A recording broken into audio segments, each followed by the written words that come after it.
Hello, everyone. It's Jerry at the Fledge. Welcome to another episode of Every Damn Day. And today on the show, we've got our great friend, Chris Knapp. How are you doing today, Chris? I'm doing awesome. How are you, Jerry?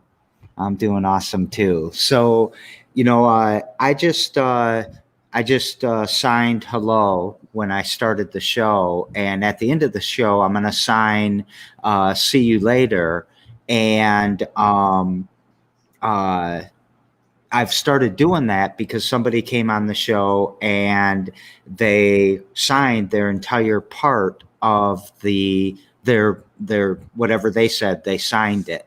And I thought that was interesting, and I thought that I should be signing at least a little bit to try to help with inclusion. And not that that really helps a lot, but at least I'm saying, okay, this is something I can start to learn and all of that. And today, so do you mind? So you are visually impaired, right? So I Correct. want to put that out there. So I did just give a little bit of context of what we're about to talk about. And when you and I talked about doing the show, I told you that story, and I was like, what could I do to help with people who are visually impaired or can't see the show too much? And you came up with a great idea. Would you tell us about that? Sure. Yeah. One of the projects that I'm involved with, there's an individual who works with the University of Virginia, and she had attended a conference called Accessing Higher Ground. And there's a discussion about the use of web conferencing tools, kind of like what we're using today with StreamYard. And they proposed doing icebreaker exercise where everyone on the web conference would go around and just do a real quick description of themselves and their impairment, so that someone with a visual impairment who might be on the web conference or viewing the video later, they would have that experience of kind of visualizing at least the other people on the call. So I'd suggested that's maybe something we can do to start off this call. So I'll go ahead and go first, I guess, Jerry. Yeah, I like it. All Yes, right. So please. okay, so let's try this. So I am a white male with short brown hair, brown eyes. Actually, one of my eyes, my left eye, is actually a prosthetic eye, but you wouldn't know just by looking at it because Ocularis did a really good job. I have a kind of aquiline, I guess, is how they describe nose. I'm wearing a headset with a microphone. I'm wearing a blue sweater, and I'm talking to you today from my home office, which is pretty boring. Just have just a top colored wall in the background, except for I do have a new sign up in the background with our Accessiversity logo that my friend Kirk McKellar with McKellar Screenworks made for me, just dress up my ugly brown wall in the background. So thanks, Kirk. And yeah, you want to go next, Jerry? Yeah, I do. But that really surprised me. I don't know how to describe my nose and stuff like that. Well, I So didn't. I didn't want to go with the obvious and say big, so I went with the more, aqualine because it's the shape. But all right, but I know I have brown hair. I know I have brown eyes. I know that I'm wearing a shirt that says no rules on it. And I really think I'm going to make that a definite part of what I talk about, because I always try to wear a shirt that promotes one of the entrepreneurs in the area. So I think that's a really, not everyone even sees my shirt sometimes. And then I'm wearing headphones as well, but I have a mic in front of me. I have a blue to my side here. And I am sitting on the stage of the Fledge with Jim Bingle's painting of the Leelanau Peninsula that's 8 feet by 13 feet. So it's a huge painting. And then we've got the letters FLEDGE on the top of the stage. So I'm up on the stage with the big painting behind me. awesome. How'd I do? I think you did awesome. I can picture it. So Did I use? Mission. I sort of feel like I didn't use enough adjectives or something. No, you did fine. Mission accomplished. All right. Well, thank you for that. So I think I'm going to do that, something like that every show to describe if my environment changes or the shirt that I have on. My eyes will still probably be brown tomorrow. Yeah. Sometimes they turn yellow, though. That's a weird thing about my eyes. So, so why don't you tell us about you and your projects that you have? Because I think you've done a lot. You've been around in different spaces for a while. I think I've known you maybe 10 years or so, probably more. I don't know. I don't want to admit how old we are. Yeah. Well, so some of the basics. I was born in Lansing, Michigan. I grew up in Holt. Graduated from Holt High School back in 1991. I didn't go to college right away. I had multiple jobs that I was working and feeling my way through, and I ended up getting involved with Blue Ribbon Committee for minor league baseball, which was a grassroots effort to bring minor league baseball to Lansing.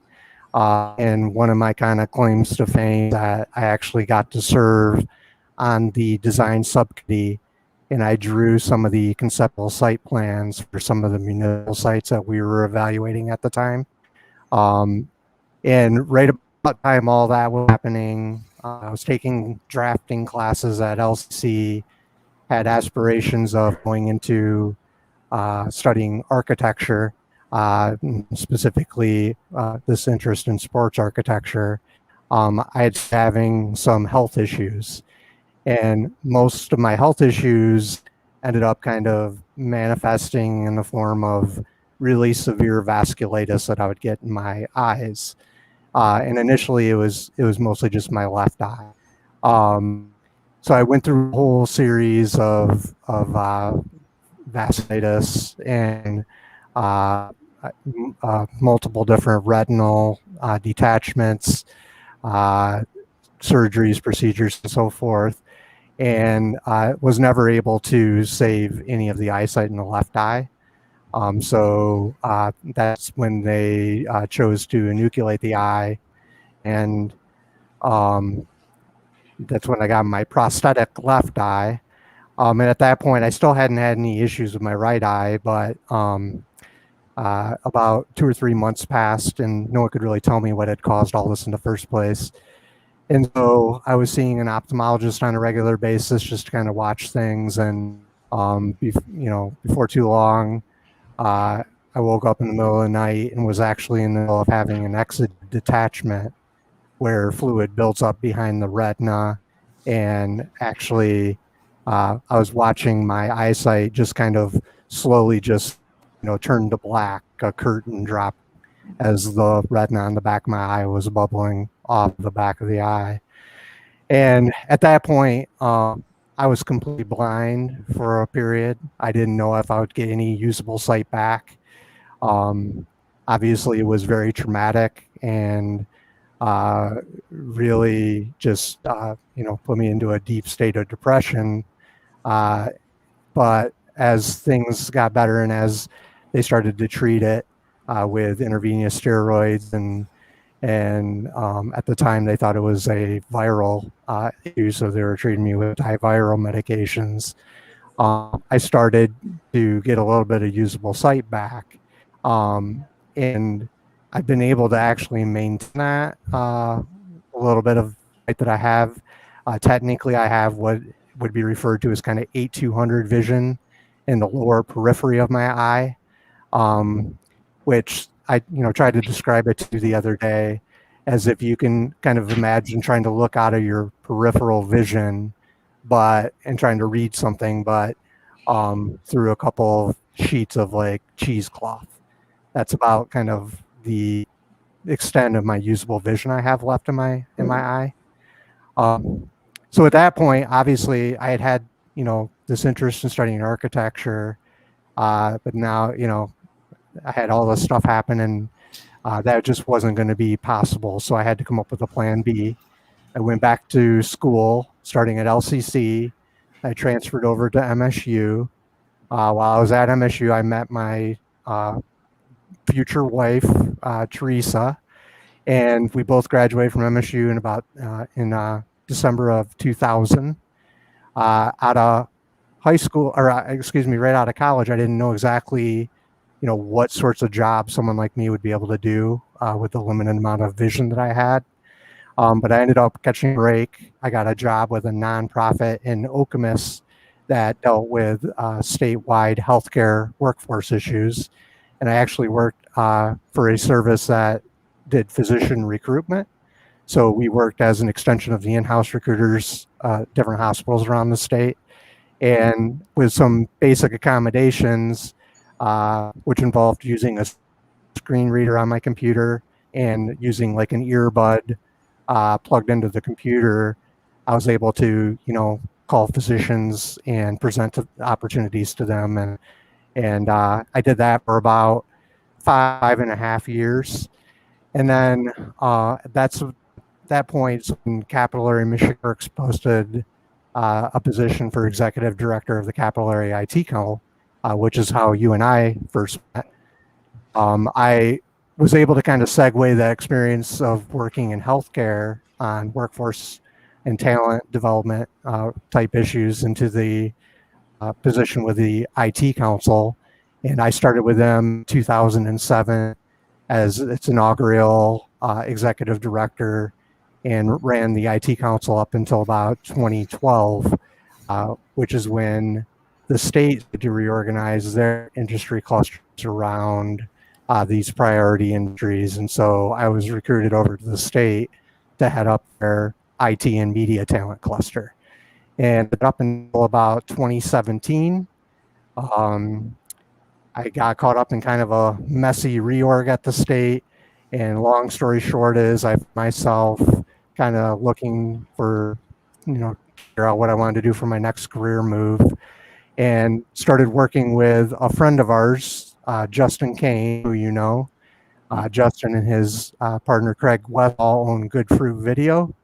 But then Justin himself, he's an individual with a disability, started an organization called Beyond Our Barriers, which helps to connect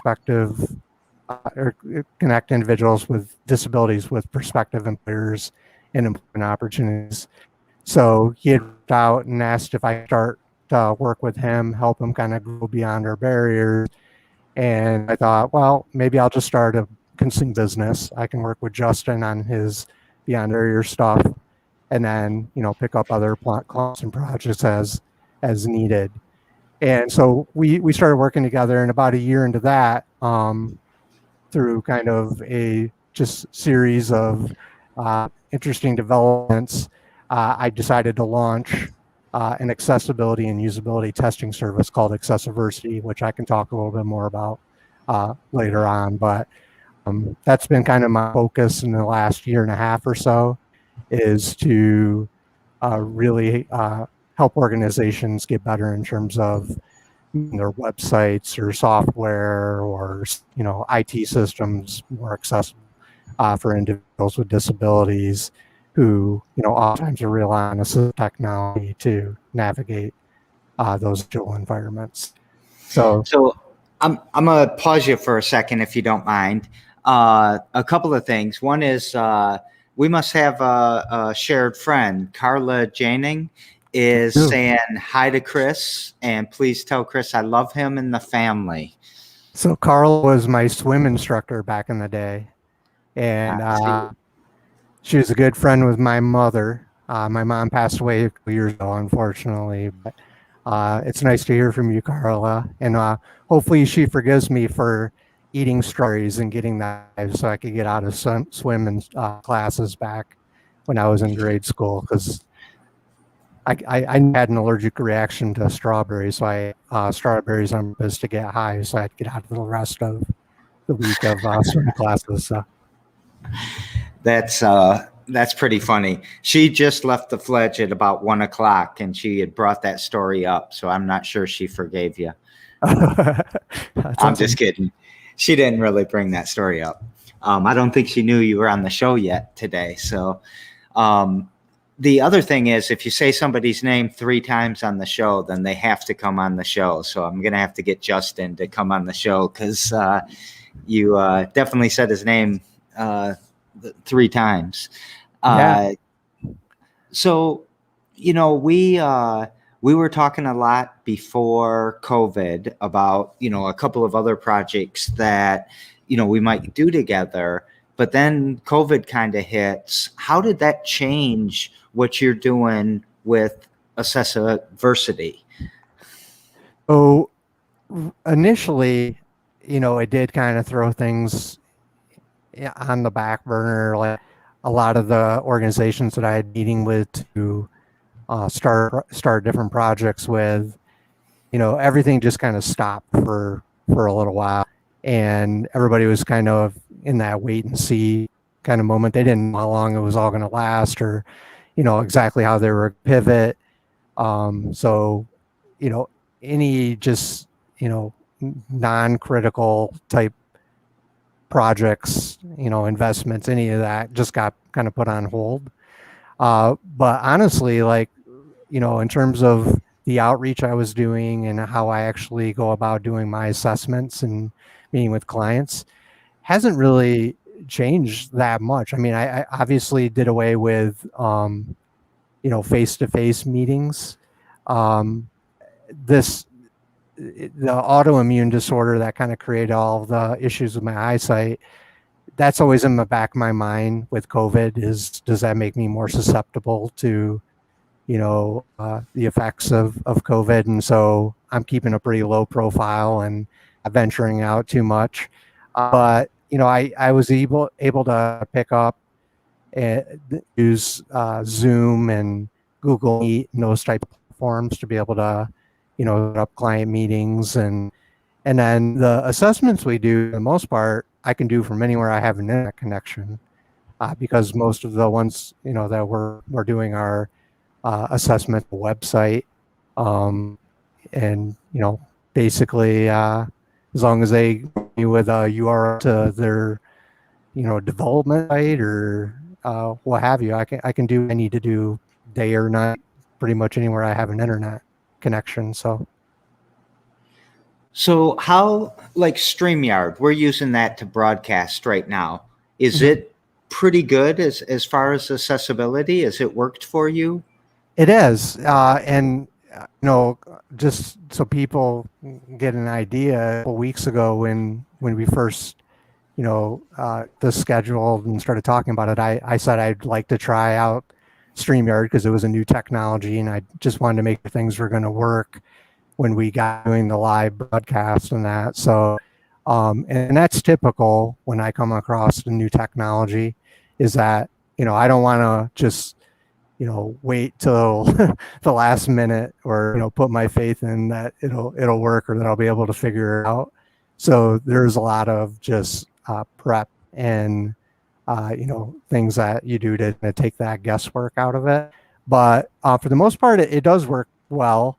I did play around with recording my own session just as something that, I could use to create like a tutorial video or something.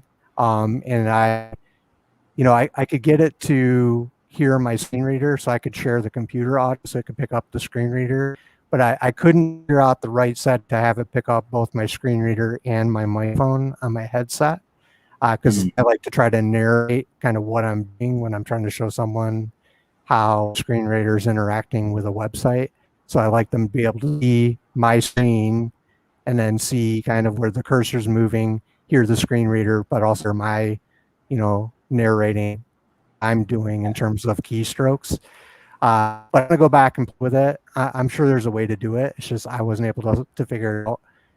And the other thing that, in full disclosure, Zoom is probably one of the better ones at this, is that they have a lot of just keystrokes, the R to start the screen recording, or, Alt S to start the screen share, that type of thing, in terms of making it really easy for someone that's having to, use the keyboard versus clicking on it with a mouse. Yeah. All right. That's and I think that's a good little summary of kind of what you're trying to do for people too, right? I mean, if I've got a website or a software application, you'll assess it for me and tell me what I could improve on. Is that That's basically it. What makes us different is that we use actual individuals' disabilities to perform these assessments to provide for an authentic user experience. I mean, developers can, use screen readers to test sites and software, and they can switch those on and see how they interact with a different platform. But until you are just completely 100% reliant on assistive technology to do everything you need to do, it's just really hard to replicate that. And so that's the gist of what we offer through Accessiversity. And what we do is we help to address a lot of those technical issues that are problematic from an accessibility standpoint. If you've heard the thing like web content accessibility guidelines or ADA or federal Section 508 standards, we're able to help a client understand where a website or a piece of software is falling short of those technical standards.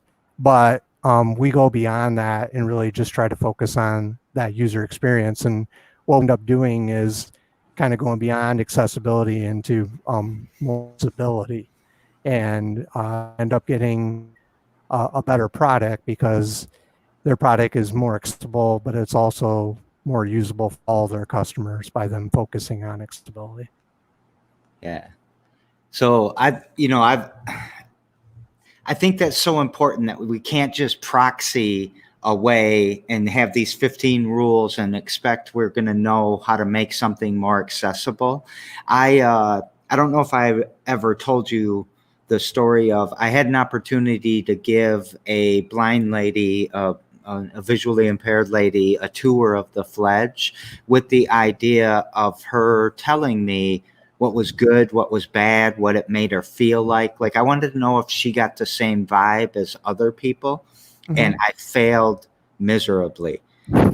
It was cold. It was smelly. There was chirpy noises. I mean, all these things that really were enlightening on even just the physical space. We weren't talking software or anything like that.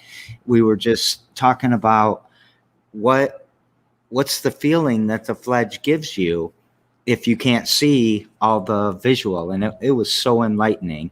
And now talking with you, I'm realizing I'm getting real conscious of things that I'm wondering how to do them better.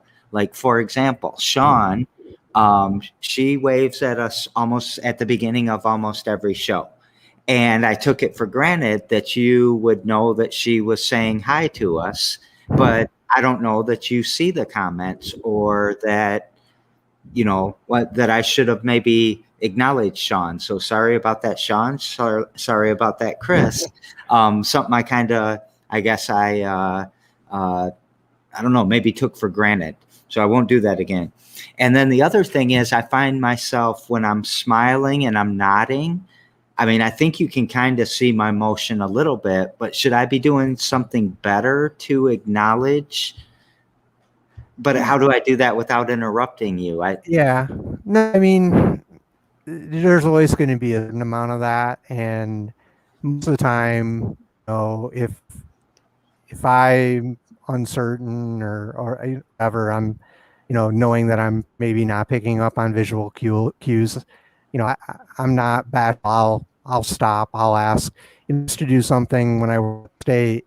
Oftentimes I go into meetings in these big conference rooms with, a dozen people sitting around a table. And, I got to the point where I was just, I'd stop and I'd say, can we quick go around and just have everybody, introduce themselves, just because I wanted to know who was there, where they were sitting in relation to everyone else. Because I always felt like, I was putting me at a disadvantage, just not knowing who I was, speaking with or hearing from or what have you. But, I guess you can't always just, expect people to do those things on provide that type of unsolicited. So I just, if I'm not picking up on visual cues or I'm, not following along, I usually just will be the one to, interject and ask for that. But I wouldn't beat yourself up too much about it. I think you're doing good. And for what it's worth, the Fledge, you did a really good job of taking me around and explaining to me all the different things that you guys had incorporated in terms of different technology and all the different spaces. So I appreciate all of that you do to try to make me feel welcome and at home when I come into an unfamiliar space. I got a big smile on my face. And I think that part of what I think you and I could do right now is just let people know it's okay to have these conversations. I don't think I'm offending you by this, right? I mean, no, not at all. And when I started Accessiversity, I knew that to be successful, I was going to have to really do a lot of marketing of the service, and part of that involving on social media, which for the longest time I resisted creating a Facebook page. I had a LinkedIn profile. I didn't use it much. That don't really see a lot of value in Instagram just because it is so visual of a platform. Twitter was just not something that I was really interested in, just based on like how a lot of the news articles and stuff present the Twitter feed. I was also going to drive me crazy if I have to do this all the time. But so I had the social media stuff I had to do, but then the other big thing I wanted to do is launch my blog. So I have a blog that's called Tales of the Reluctant Blind, and I'd been wanting to do something like this for a long time. I wanted to be able to tell my story. I just didn't know the appropriate kind of platform for doing that. And it just seemed like it'd be the perfect way to tie all that together, to be able to, tell my story and talk about all things disability in the context of, some things we're trying to do with Accessiversity, but also, what other organizations and other people are doing. Because, there are so many great stories of, people who have gone through, pain and then perseverance. And so I wanted to be able to kind of be a clearinghouse for those types of stories. So the title itself, The Reluctant Blind, is kind of tongue in cheek. It's, no one wants to be blind. I never wanted to be. And even after everything happened, it does still make it easy to just, accept the fact that you're blind. So I say, reluctant blind because, I am always trying to just push myself to maintain as much of a normal life as possible, despite the fact that I have this visual impairment. And so, I say right at the outset in my first blog post that, I'm going to be as genuine as I possibly can be. I'm going to be unapologetic, and I'm gonna speak, about my experiences and living with a disability the way that I talk to my friends and family about it. I'm a little brash, compared to others within the disability community, and but that's my prerogative, and I respect the fact that they maybe want to talk about their experiences in other ways. But as far as my experience, I want to be honest, and I want to inject humor into some of this, because there are humorous moments. There's things that happen that are funny, and it isn't mean that having a disability is any less life altering. It's love, and so that's having those kind of honest conversations. I'm always down for, because that's just part of the experience. Okay. I keep thinking about your progression. You weren't blind, then you were, or you got me saying your words. And I'm getting caught up in that. I'm going to forget about that. Um, I'm thinking about you talking about in the conference room and wanting to know who was there. That first time that you had to go into a conference room or something like that, I'm thinking about me. I would have been scared out of my mind. It would have been so, like it would have been fear. And then I just think about the first time you had to step out of your house. And I mean, there's a lot to overcome here that just seems daunting. Yeah. How'd that happen? How'd you get through that? Off smoke and mirrors, I guess, kind of like, I don't know if I've ever fully just come to grip with everything that's happened, or just really processed that all, you know, adequately, because, everything happening to me, I was in my early 20s. And there was a period of 3 to 4 to 5 years where, like, basically my life was on hold while I got the medical stuff under control, while I went back to school. And so to me, there was just a sense of urgency that I needed to get back on with my life, that I had lost, 5 years that I had to, try to make up. And so that kind of created a sense of urgency in terms of just not, seeing the small stuff, just which kind of materialized as this kind of in putting on a good front, or just, not showing that you're intimidated by an awkward or awkward situation going into a conference room like that. So a lot of it was, me going through the motions, but being scared shitless, but just not wanting to let people know that, because I felt like, you know, this is what I have to do now. I have to get over this. I have to figure a way out to, to do what I have to do. So, yeah, I mean, my 15 plus year career, there was always doubt and a lot of questioning and stuff that I was kind of having to internalize, but I never let that kind of outwardly show itself. Or I tried to minimize opportunities for that type of stuff to come out.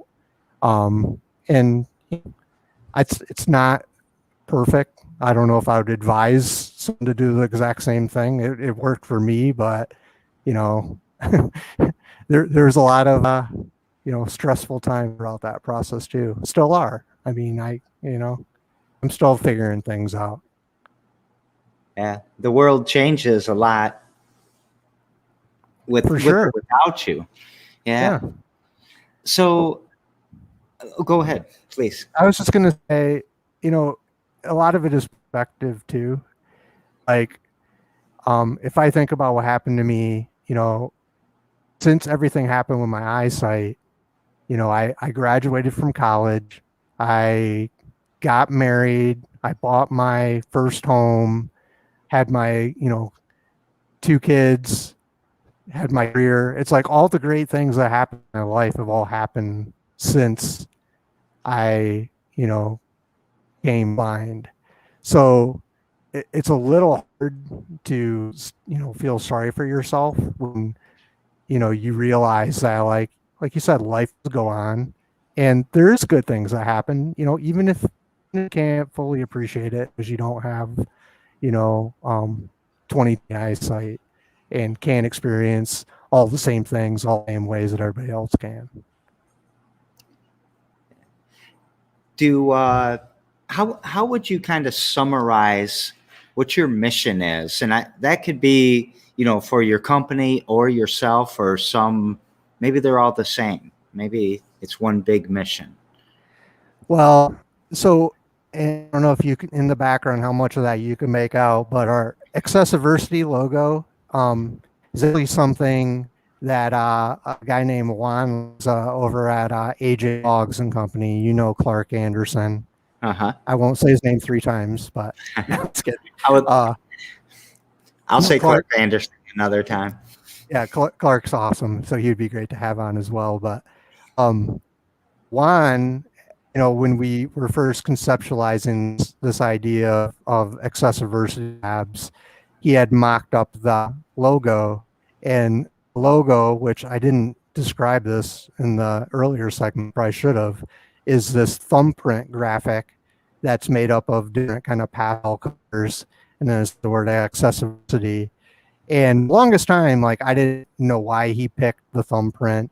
I didn't know if there was some deeper meaning to it or anything. I just thought it was kind of cool, so I just kind of went with it. And several months into doing Accessiversity, I was thinking about it, and I was trying to think of a way to market the business, and all of a sudden it hit me, and I came up with the tagline: "Leave your print on a more accessible world." Because that to me is it just kind of sums up what I'm trying to do. I'm not going to, you know, address all the different issues there with accessibility. There's just so much out there, but I'll do my small part, and the parts of the world that I'm able to touch, the clients that I'm able to work with, the projects that I'm able to complete, I'm going to have left my print on those projects. I'm going to, have help with creating kind of a net gain and a more accessible whatever out there. And so to me, that's kind of the mission that I carry forward in terms of the business and Accessiversity. And part that carries over into life because, I mean, part of my reason to go this route and to get into accessibility testing, it is a little self-serving because I want to enrich myself. I wanted to become better at using assistive technology, get better at enjoying all these neat cool gadgets, and take advantage of my smartphone and all the different apps and things that are out there. So there is a little bit of a crossover there, but kind of what I would say is leave your print on a more accessible world. I like it. What's something you do every damn day to push that mission forward or those missions forward? Well, I would say learn that I try to learn something new every day, but I would probably expand that to be more kind of focused on just betterment or enrichment. And that could be, actually learning just about something that I don't really know anything about, or it could just be messing around with my phone and trying to figure out a new feature of an app that I hadn't used before, and just spend the time to play around with it and figure out how it works, and then kind of add that to my toolkit in terms of how to be better the next day. And then, I mean, yeah, just, whether it's exercise or, exercising my mind or my body, or just, learning. I just think it's about constantly wanting to, enrich oneself, or, be focused on bettering one's self and situation. Thank you. I think all of that's good advice. I like how you made it betterment instead of just learning, because I always say learning is one of my things, but it's really trying to figure out or trying to get a skill or some knowledge or some strength, conditioning, whatever. I like that betterment. That's something we should all probably strive for. Well, I'm going to save that to the end. I'll come back to that. Yesterday on the show, we had Brent Forsberg, and Brent Forsberg, and he is passing a question to you, and the question is, what are you most grateful for? Something that happened in 2020. So, what happened in 2020 that you're most grateful for? I think just in a weird way, COVID, really forcing me to double down on what I was doing with Accessiversity really helped to set me up for, what I am planning to be a really productive 2021. And I know it sounds a little cheesy and I don't want it to be insistent because there were some really tough months in 2020 where, I didn't have any projects or any revenue coming in, that I was, very close to thinking I was going to have to fold the whole thing in and just go figure out something else to do. But I stuck it out, and it really, forced me to be more resilient, gave me clarity in terms of what it is that I needed to do to move things forward. I got a break in really landing a term retainer contract with a guy that just really believed in our mission and willing to just, you know, put his money and resources and support behind what we were trying to do, and just opened a ton of doors for us, and really helped to bring that all kind of full circle. And so I would say that. And then just kind of a tangential kind of one is that, got a lot of time to spend together as a family. We have a place up at Whole Lake. My wife is a per diem nurse. And so we got a lot of family time up at the cabin this summer. I still do work and things up there, but those are things that, when you look back, I just, I'll be grateful that my kids and me and my family had those memories to keep forever. So. All right. And tomorrow on the show, I have Brent Case with The Right Place. And what question would you like me to pass to him?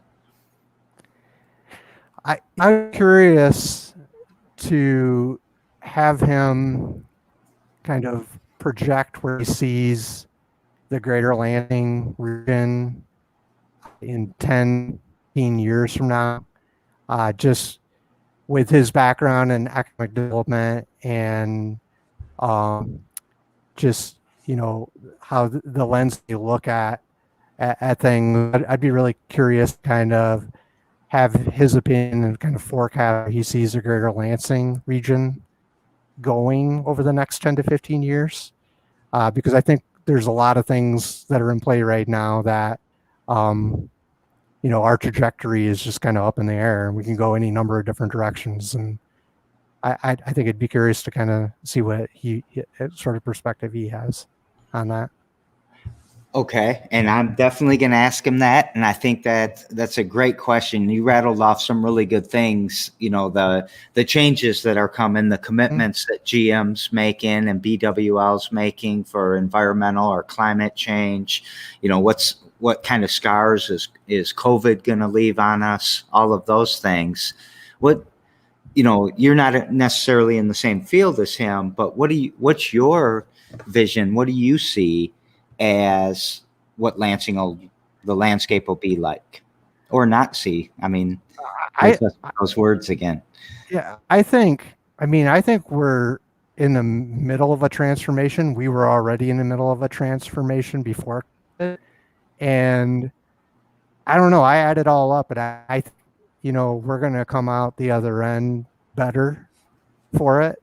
We mentioned the GM's commitment to zero emissions by, 2035 or something. You mentioned BWL. I mean, we still haven't fully seen the impact of FRIB in our community and what that's going to do to bring, scientists and researchers all over the world to our community. And then like COVID, yeah, that's changing everything in terms of how business conducts itself, and defining a workforce that potentially just be all virtual.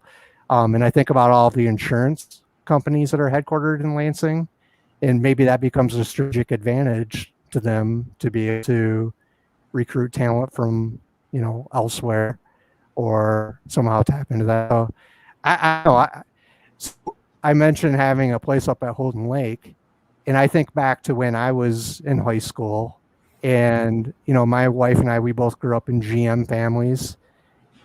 Back then you could have a job on the line at GM, earning a decent wage, and you could afford your house with the white picket fence and the Chevy in the driveway. And then a lot of those guys still, and gals still had, enough resources to have like a place up at like a Holden Lake, or you know what I mean, like place you go away to on the weekend.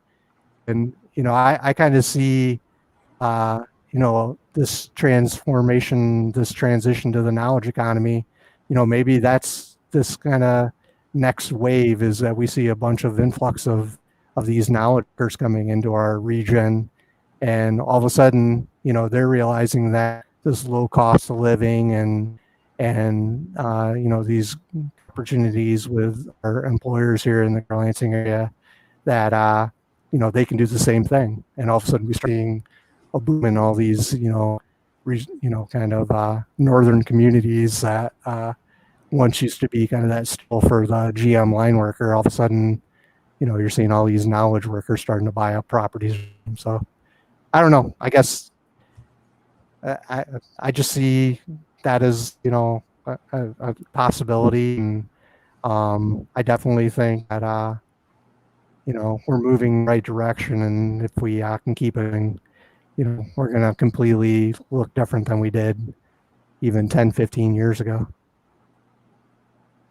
All right. Well, thank you for that input. I like what you're saying. I like how you're thinking. I want to throw up one more thing before we get out. It's again from Carla, and she says, congratulations to all your accomplishments, Chris. You have always been a smart, ambitious guy. Thanks for your contributions. That's awesome. Thank you, Carla.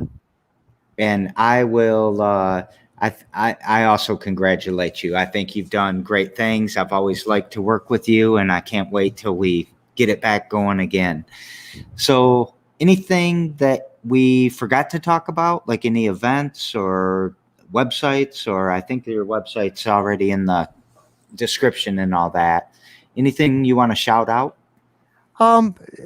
Yes, I would say that I encourage people to check out the blog. Like I say, I try to keep things lighthearted. There's a lot of humor, but there's a lot of really good information that gives you kind of some insight what it's like to be an individual with a disability that has to rely on assistive technology to navigate different digital environments. We have a Facebook page that I would encourage people to check out. It's at Accessiversity Labs. You can go there and follow and like the page. We will promote a lot of the new content stuff that we're putting on the blog there, share newsletter that we put out every month. And then, I guess what I would say is that accessibility doesn't have to be hard. It doesn't have to be complex or expensive. It's something that you can just start to do and you can build on. And the most important thing is to just, start doing something. So I guess I would challenge everybody to figure out what that means to leave your print on a more accessible world, and do whatever you can to make that happen. All right. Well, thank you very much, Chris, for being on the show. And tomorrow we'll have Brent Case on the show. And we do this every damn day at 2 p.m. So look at the schedule, look at our thefledge.com/events to see who's coming up. And we will see you later. I skipped a part, I know, Chris, but we'll go on. No, you're good. All right. Thank you very much, Chris. Yeah. Sorry if the mic okay? Was it cutting out a lot, or not too bad, or?